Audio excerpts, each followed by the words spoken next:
Hey folks, Phil here, and thanks so much for joining me.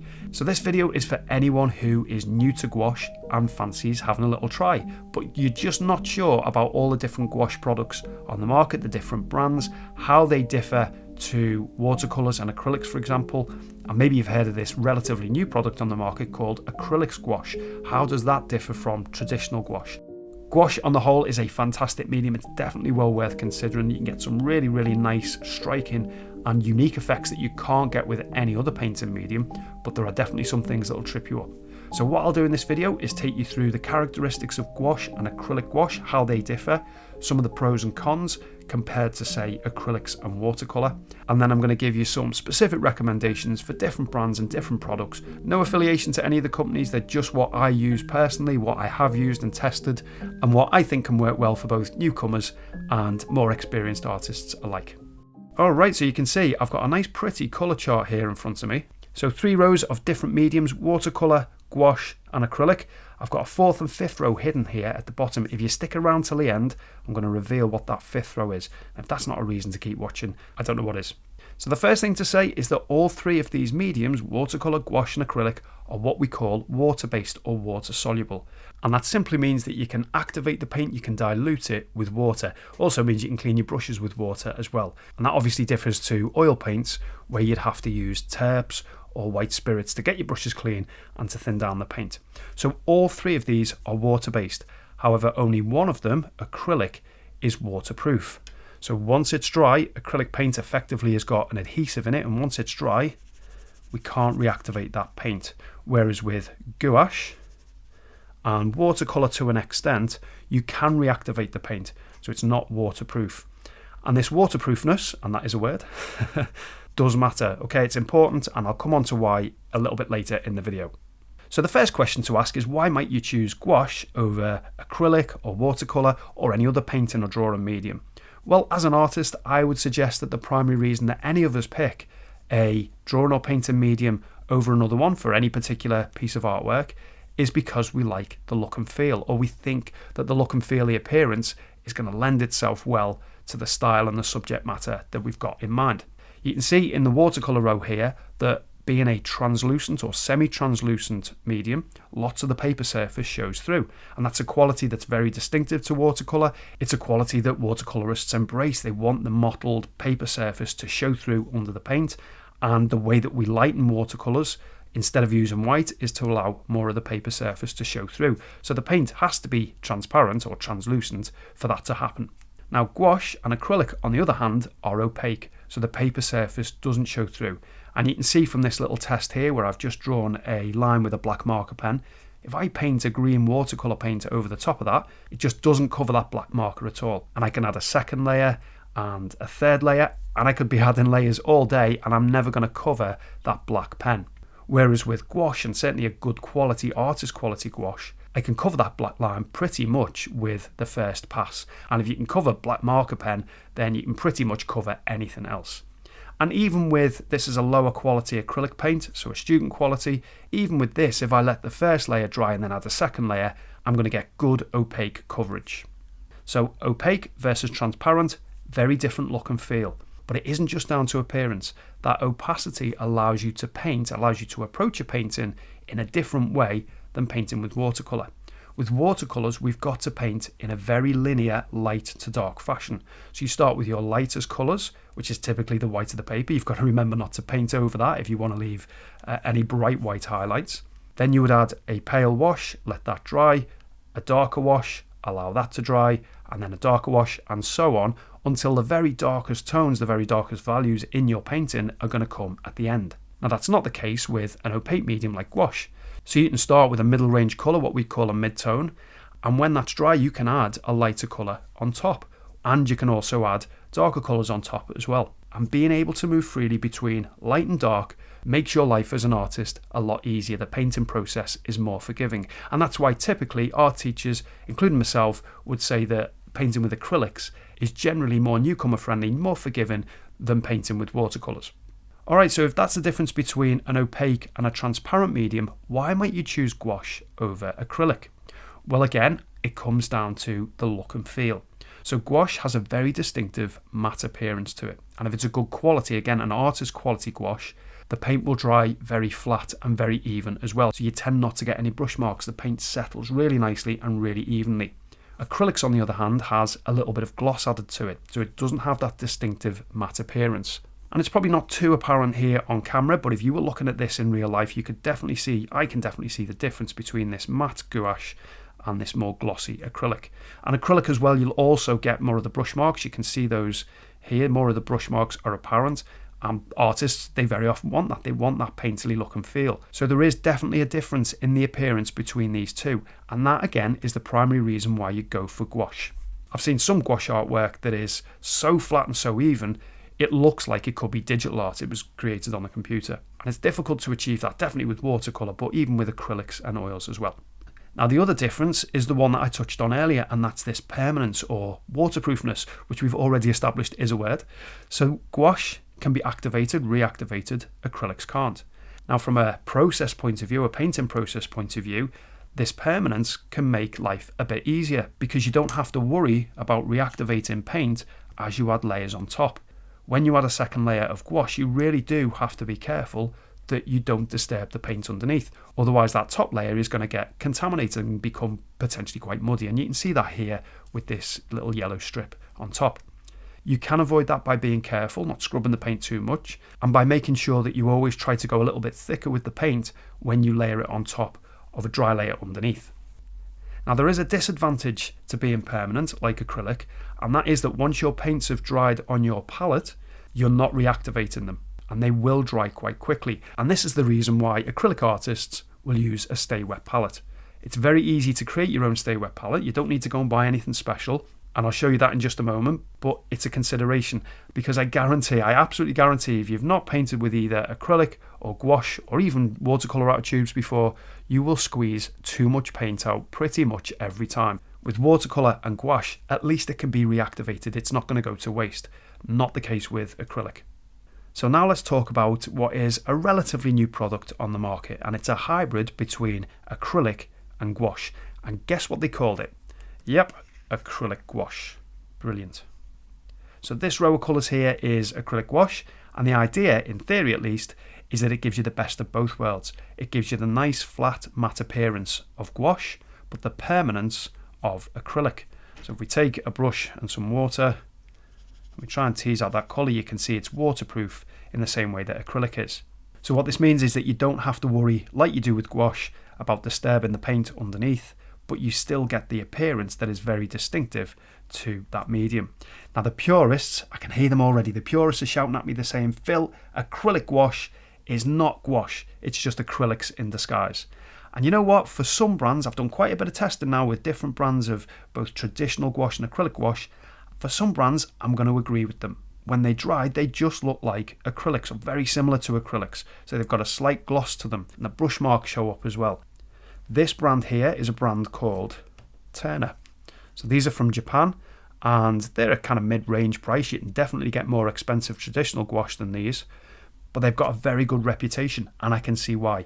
Just look how flat and even these dry, more so than the traditional gouache here. And again, they dry waterproof, which means that with acrylic gouache, you need to use a stay wet palette because your colours will dry out and you're probably going to waste, well, you will waste a bit more paint, a bit more acrylic gouache compared to the traditional gouache because you can always reactivate that and use it again. So before I give you my opinion on which I think is best, certainly for newcomers between acrylic gouache and gouache, let's just talk about price. With traditional gouache, what you'll tend to find is very cheap brands, student quality, not a lot of pigments in them, and then really quite expensive brands, so high-end, artist quality, lots of pigment in them. And these are two here from the same brand, the same manufacturer. This is De La Rowney, this is their higher-end designer gouache, and this is their cheaper Simply gouache. This is a 12mm tube, and the cost of this was less than £1, less than $1, and I'll show you the set that it came in. So a set of 12 colours, and this cost me £10, which is about $12, maybe $15 maximum. So really inexpensive. In comparison, the designer gouache, and these are a little bit bigger, these are 15mm tubes, so we'll take that into account, but these are 4 to 5 times the price of the student quality. So each one of these cost me £5, about $6. If you want to get the same set of 12, same sort of range of colours, as that set I've just shown you there, you're talking upwards of £50 to £60, $50 to $60. And it will differ between manufacturers in different countries, but that's probably not far off a good ballpark to get a starter set of good quality traditional gouache. So do I recommend these cheaper ones for people getting started, for newcomers? Easy answer for me, no I don't. And the reason for that is that these have got so little pigment in that they start to lack what I feel are the most important characteristics of gouache, the whole reason that you choose it in the first place. That nice, flat, even finish. And this is not a criticism of Daler Rowney's range, by the way. This is the case for all lower end student quality gouache. I've tested about 5 or 6. You know, pigment is pigment. It's what costs the money. So anything that is cheap is almost certainly going to have the same qualities as each other. So in my opinion, low-end traditional gouache is going to give you a bit of a warped impression of what painting with gouache is actually all about. And so a better option, if budget is a concern, is to buy a smaller number of these individually. You know, just go for 3 primary colours, the red, yellow and blue, and then get yourself a white as well. You'll use more white than anything else. So get yourself at least one white or a bigger tube of white. And just go with those 4 colours instead of a bigger set of these. And you can always expand that out over time, add individual colours as you want to. So what about acrylic gouache? Well, again, this is going to differ in different countries, between different manufacturers, but on the whole, a good quality acrylic gouache will sit somewhere in terms of price in between these two. So for example, this is a smaller tube, I think it is 11mm, so a little bit smaller than the 12mm Daler Rowney Simply. This costs twice as much as this one, but then half as much as this one. And in terms of the most cost-effective way of achieving this really flat, even finish, it will be with acrylic gouache. So I've achieved this appearance here, which is pretty much identical as the high-end traditional gouache. I've achieved it for half the price. This was a low-cost traditional gouache. It wasn't the Simply brand, but it was a similar one. And you can see the brush marks in these two here. And I also had to do, I think this was 3 layers, 2 or 3 layers at least. So Turner are a great brand if you can get hold of those. Holbein's acrylic gouache as well are also very good. But what I'll do is I'll put a link beneath the video, which will take you to a blog page where I will list the different brands, both traditional and acrylic gouache, that I have experience with, that I think are worth considering. And again, full transparency, I don't have any affiliation to any of these companies. I'm not paid by them. They're just products that I've tested and that I feel comfortable recommending as one artist to another. So when all is said and done, what do I recommend? Acrylic gouache or gouache, traditional gouache? I personally prefer traditional gouache because I'm lazy and I don't want to set up a stay wet palette, especially for little sketches. And I also, because I've got a little bit of experience painting with gouache as well, I also like the fact that I can disturb the paint underneath, because it means I've got the option of blending or muting layers that I put on top that maybe are a little bit too light or a bit too bright. And you have got to get a feel for that. It does take a bit of practice. I'm comfortable with that, so that's why I personally prefer traditional gouache. Now, if you're not lazy like me and you're happy to spend all of about 2 minutes setting up a stay wet palette, then acrylic gouache are going to be a little bit easier to control, a little bit more newcomer friendly, a bit more forgiving. You can have one less thing to worry about in terms of disturbing that paint. If budget is a real consideration, then either go for the acrylic gouache or a smaller number of the traditional gouache. Just bear in mind, I don't know how much is going to come into play, but bear in mind that while these are cheaper, you will waste more of the paint, because you will, just trust me, you will squeeze out too much. I did promise about the stay wet palette, dead easy to set up. Just get yourself an old dinner plate, the bigger and the flatter the better, or you could use a tray, or you could use a flat baking tin like this, and then you're going to get several sheets of kitchen paper, so at least 3 or 4 sheets of kitchen paper, and then really soak that, so lay them down, soak that with water, and then on top of that you're going to place a piece of greaseproof paper or parchment paper. And what that does is lets just enough moisture through to keep your acrylic paints active, or your acrylic gouache active, long enough for you to do a sketch or a painting. And if your painting extends over a day or 2, you can even cover that with cling film, and the paint should stay wet the next day as well. Now, if you've stuck with me to this point, thank you. I'm going to treat you to one more option.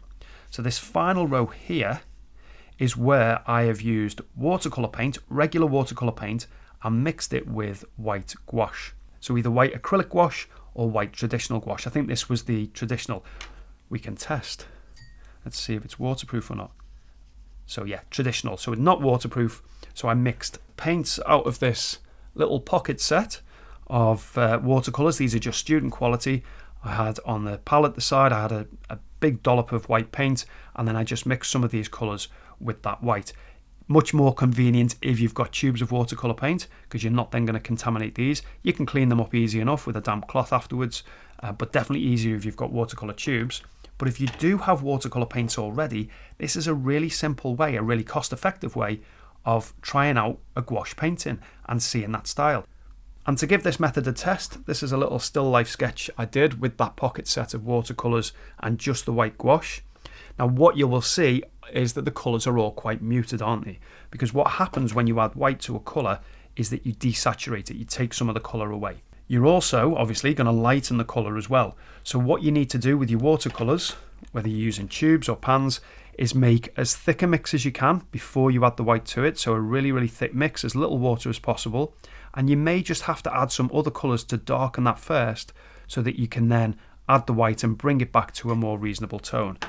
These colours here, if we look at some of the darks on here, I just mixed up some ultramarine blue and some burnt umber, so a really strong dark in the watercolour, and then just added a very small touch of white to create these strong darks. What you could have done, what I probably should have done, is got both a white gouache and either a black or a dark grey gouache. And then you can both darken your colours as well as lighten them. And again, when you add black, you're creating shades of the colour, so you're desaturating the colour, you're taking the colour out. Same for if you add black and white, you're creating a tone. But that's not necessarily a bad thing. No, you're not going to get really bright, vibrant and vivid colours.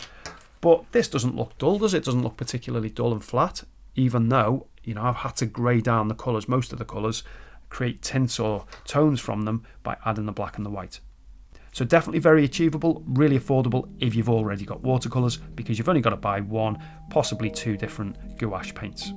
Alright, so I hope that's been helpful. Remember, I'll put that link beneath the video and you can go and check the page that I've created that will link to some different brands that I recommend, both of traditional and acrylic gouache.